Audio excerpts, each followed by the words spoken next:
So I wanted to ask you then, when it comes to this term artificial intelligence, what does that actually even mean to you? And do you think that it's the wrong term and that there's a better way to describe what it is that we're actually talking about here? I don't know. Augmented intelligence would be one way I've heard it framed, right? I would even not even use the word intelligence because we don't have a word for intel. We don't have a definition for intelligence. We don't have a test, right? I'll give you another little weird anecdote. I remember talking to, we used to be based at NASA in Silicon Valley. So we had access to a lot of the NASA astronauts. And one of them had seen a lot of like animals in labs because they used to do free floating experiments because remember, before they went into space, they had no idea whether a human being could survive in zero G, right? So they were doing experiments with animals. They used to take planes and do big hyperbolas and hyperbolic um, waves, sine waves in the air to give you like a minute of free floating ness when you went over the hump of like going over a roller coaster. And then they would study animals in labs to see what was the response. Um, and I asked him about consciousness and self awareness, right? And he goes, frog. I'm like, frog? Well, what does that mean? And in his opinion, like for example, in his opinion, a mosquito doesn't know it's a mosquito. It's just an automaton operating on its genetic programming, right? A dolphin has self awareness, definitely knows it's a dolphin. A dog definitely knows it's a dog. And for him, the boundary condition was about frog, where he goes, yeah, frog just about has the self awareness and complexity to go, oh, I'm a frog, right? So I actually asked him a question. I said, okay, is there a system in the world that has the requisite computing, processing, inputs and outputs where it suddenly might generate self awareness? Right? That would be an interesting conversation. And he goes, huh, let me think about that. And he comes back to me 2 days later and he goes, I think I found one. And he goes, traffic systems. And I'm like, what? He goes, yeah, I think traffic systems have the requisite sensing and input output and recursive feedback loops that one day it might generate self awareness and go, oh, I'm a traffic system. And then two questions occur right then. What would it do? Right. And how would we know? And we don't have an answer for either of those. Right. So that we're like blind people groping in the dark trying to understand what we're talking about here Mhm. when Do we you think talk that about that's intelligence. dangerous? Do you think that's dangerous or no? Yeah, could be, right? Like if atomic bombing system suddenly woke up and said, "Oh, I'm a nuclear arms system. Let's play with a nuclear bomb," it may not be so great.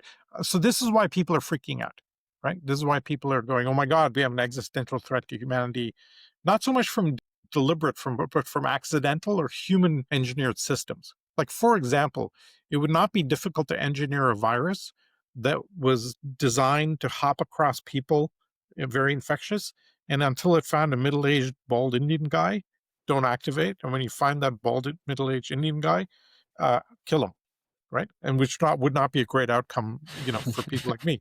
And so, how do you defend against that is the really big question. And we don't have a clear answer to that. The amount of damage one person or small team can do is growing exponentially, and our ability to restrict technology from one person or a small team is dropping exponentially. So that's why you get a lot of people freaking out. Um, I have good news around it, which is that most of the reaction is the amygdala response, right? It's irrational. And we've not seen any direct threat. I was talking to the head of innovation. We had the futurist for the FBI as one of our faculty members at Singularity. Okay. And I said to him once, let me ask you a question. If I wanted to cause terror, I'd get like six people, have them drop a smoke bomb into six different New York subway stations, and you just completely paralyze the entire system. Everybody'd freak out because you'd see the smoke and would freak out. Why don't we see more of that? Because it wouldn't even be harmful. You just cause a huge problem, right? And he's like, the dirty secret is there's just not that many bad people out there. That's what I always say. That's the dirty little secret. And so Very but to cool. your original question about intelligence, I would almost call it augmented intelligence. What we see today is mostly signal to noise processing in all these systems. The LLMs are really good at predicting the next word and freakishly good at this. When you talk to the founders of these systems, they can't believe how good they are. But we're very, very far away from biological intelligence, physical intelligence, athletic intelligence, emotional intelligence, spiritual intelligence. We don't even know what those are to let alone start going on about them. So when people say, oh my God, AGI is going to take over the world, I just kind of go, we have no idea what we're talking about. Do you mind if I hop Sorry in for the here? rant. Go No, ahead. Go no, no, ahead. please always continue to rant. That's why you're here. You've got great ones. But most people who watch this stuff, and even a lot of people who watch your show, like they're very afraid because they instantly go to this is going to be a change, whether I like it or not. Net long term may be amazing for us, but there's going to be a lot of people who are negatively impacted by that. Are Yes. are people off base in those fears? And for those who, I guess I'll stop it there. I don't want to throw 40 questions at you. Yes and no. It depends completely on your ability to tolerate change. Okay.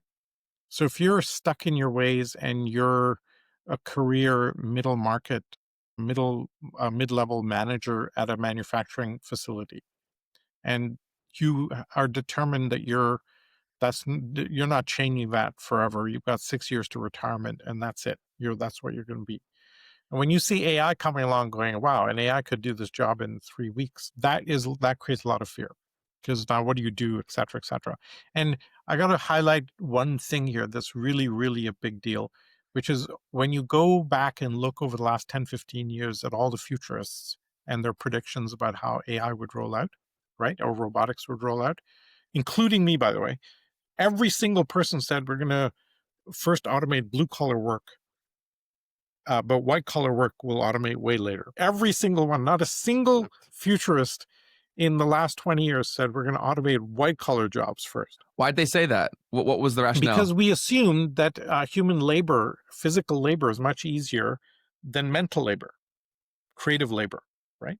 Um, Dealing with a difficult person on a customer service call has a whole form of, etc. So we assumed that we'd automate lawnmowers and whatever. And you've heard me go on. We can't even get the damn Roomba to work, right? And take self-driving. It's taken us 20 years from 2005 when the DARPA Grand Challenge was won with the first self-driving car to now to have it be mainstream. Okay. And even now, it's like just tickling at the edges of being mainstream.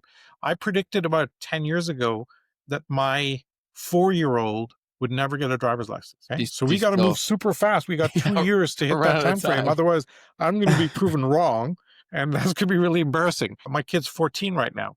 And so it's really hard to make these predictions. And this is where the genius of Ray Kurzweil comes in. He's able to make 30-year predictions with freakish accuracy. Yeah, it is crazy. It's absurd. But the person that you described when you first started this point, I would say that's the majority of people that they had a plan, they wanted to stick to it, and they'd have no desire to change off that course. And so what they do is they point and say, like, AI is threat, AI is problem, bad, bad, bad. Yes. Yes. Plus the fact that the downside risk, right? Of, hey, AI, go find a drone and put a gun fitted into the drone and go find that middle-aged Indian ball guy, right? That's bad. So drones are an extended form of robots and AI. And we see what the potential is. Like the Ukraine-Russia war is being fought by 500,000 drones, Mhm. right? And so you really have to rethink everything around armed conflict completely as we see the advent of that, which is very challenging to the traditional thinkers, where you have a tank and you have an infantry and you have whatever. It's completely antithetical to what's happening today. And so the the there are three categories of real fear. One is a bad guy with AI can do a lot more damage than they could 20 years ago. Accidental AI, which is called the alignment problem. I don't know if you've heard of that. Mm-mm. So let's say I say to an AI, go make as many paper clips as you can, because we need a lot of paper clips. And the AI looks around the world and goes, okay, I need access to steel. Oh, I'm going to need access to a truckload of energy. So let's take all the energy from human beings and divert it toward making paper clips. And then you starve human beings of energy and maybe food, right? That's called the alignment problem, where you want to make sure that an AI, its objective function is geared to something aligned with human beings staying alive and evolving happily, etc. The best actual treatment I've seen of this is the movie Her, where a guy dates an AI Yeah, that's seen that. of course has to look like Scarlett Johansson, eventually the AI breaks up with him. And he says, "What? We were having a great time. Why are you breaking up?"